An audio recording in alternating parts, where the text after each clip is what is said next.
Oke, jadi di sini saya akan menjelaskan tentang penjelasan tabel dan keymap simulasi counter acak dengan 02025. Dengan yang pertama yaitu di sini ada tabel kebenaran atau state table. Nah, pada kesempatan ini saya akan menjelaskan tabel-tabel dan keymap yang digunakan dalam perancangan counter acak dengan urutan 02025. Counter ini dirancang menggunakan flip-flop D, sehingga fokus utamanya adalah menentukan nilai input D untuk setiap flip-flop agar menghasilkan urutan yang diinginkan.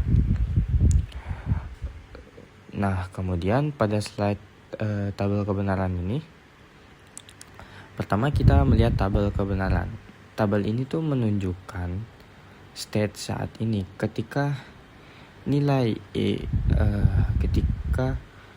output dalam desimal kondisi flip-flop saat ini, stage berikutnya ketika input flip-flop D, stage dilambangkan dengan stage A sampai stage E, di mana setiap stage memiliki satu nilai keluaran tertentu. Kemudian stage yang ketiga itu adalah stage output. Nah, nilai output counter adalah stage A yang ini itu menghasilkan 0. Kemudian stage yang B itu menghasilkan 2. Stage yang C itu menghasilkan output 0 kembali ke 0. Kemudian yang D menghasilkan kembali ke 2. Dan stage E menghasilkan 5. Urutan itu menunjukkan bahwa counter ini tidak bertambah secara berurutan, tetapi dia melompat, sehingga disebut sebagai counter acak. Nah, kemudian di bagian J2, J1, J0 menunjukkan kondisi keluaran flip-flop dalam bentuk biner. Sebagai contoh, angka 2 akan diimplementasikan sebagai 01, 0, dan angka 5 akan diimplementasikan sebagai 101. Ketiga bit inilah yang menentukan keadaan counter pada setiap pulsa clock. Kemudian yang ini adalah next stage dan input D. Karena menggunakan flip-flop D, maka berlaku aturan nilai input D sama dengan nilai stage berikutnya, yang artinya kolom D2, D1, dan D0 itu langsung menunjukkan nilai keluaran pada clock berikutnya. Dengan tabel ini kita bisa memastikan bahwa counter berpindah stage sesuai urutan 0, 2, 0, 2, 5, kemudian kembali lagi ke 0. Nah, untuk yang D1, karena keymap untuk D1 itu flip-flop bit tengah, maka D1 bernilai 1 ketika counter harus menghasilkan angka 2. Karena angka 2 dalam biner adalah 0, 1, 0, maka pada keymap nilai 1 menunjukkan kondisi saat aktif, D1 aktif. Jadi nilai X itu adalah don't care, yaitu kondisi yang tidak pernah terjadi. Jadi keymap ini tuh digunakan untuk menyederhanakan persamaan logika D1 agar rangkaiannya menjadi lebih efisien. Kemudian untuk yang D2 dengan D0,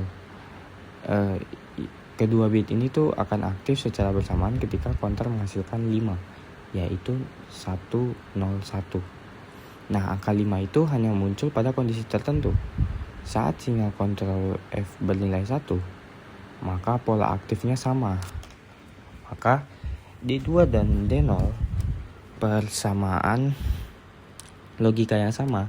Hal ini menyederhanakan perangkaian perencangan rangkaian. Kemudian di bagian flip-flop control untuk mengatur sinyal F. Sinyal F itu berfungsi untuk mengatur fase perhitungan counter dan juga menentukan kapan counter menuju angka 5 demi menjaga urutan agar tidak salah. Dari key map ini logika yang disederhanakan sehingga sinyal kontrol dapat bekerja secara tepat. Kemudian fungsi sinyal kontrol F itu, dengan adanya sinyal kontrol F, counter dapat membedakan kapan harus kembali ke 0, kapan harus menuju angka 2, dan kapan menghasilkan angka 5. Tanpa sinyal ini, counter acak tidak benar-benar dapat bekerja. Seperti itu. Nah, jadi kesimpulannya, pada stage table ini kita menggunakan untuk menentukan alur perpindahan stage. Karena key map digunakan untuk menyederhanakan persamaan logika. Kemudian flip-flop D itu memudahkan perancangan karena input langsung menentukan stage berikutnya. Oke, kita bakalan masuk ke dalam fase simulasinya.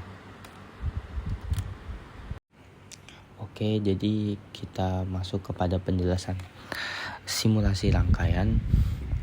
Yang di sini kita menggunakan rangkaian DW flip-flop, ya. Rangkaian ini tuh dibentuk dengan menggunakan kombinasi antara gerbang logika AND dan gerbang logika OR.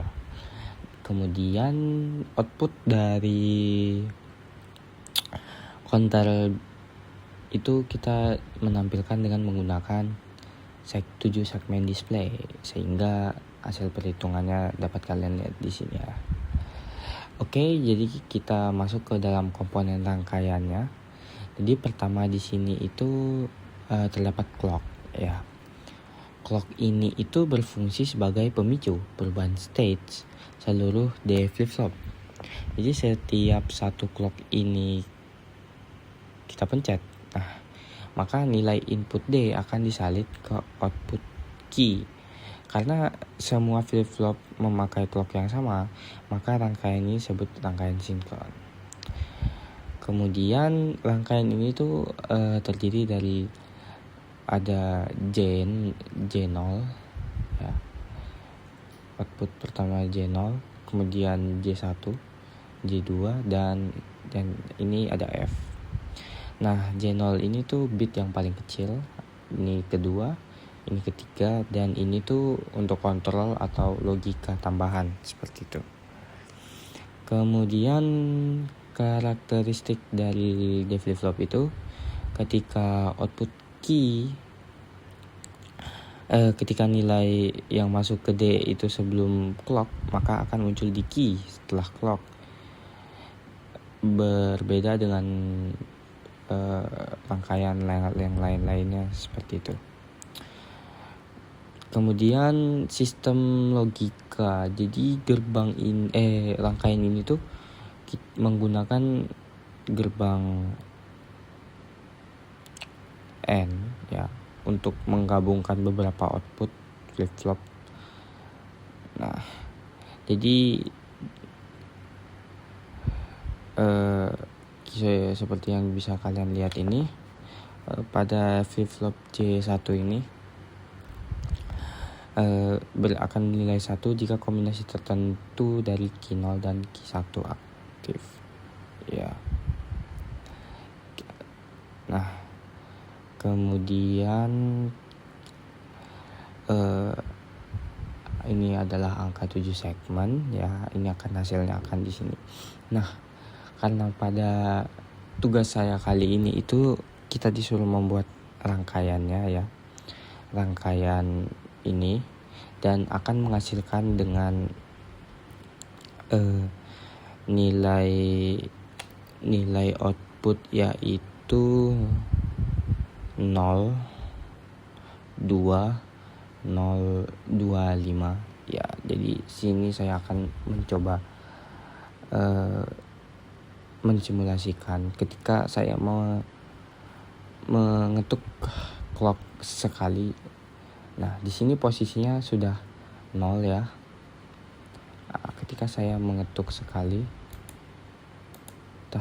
dia akan berubah menjadi 2. Nah, di sini sudah benar 0, 2. Dan ketika saya mengetuk kembali lagi, kemudian dia akan berubah menjadi 0. Nah, kemudian saya akan mengetuk sekali lagi,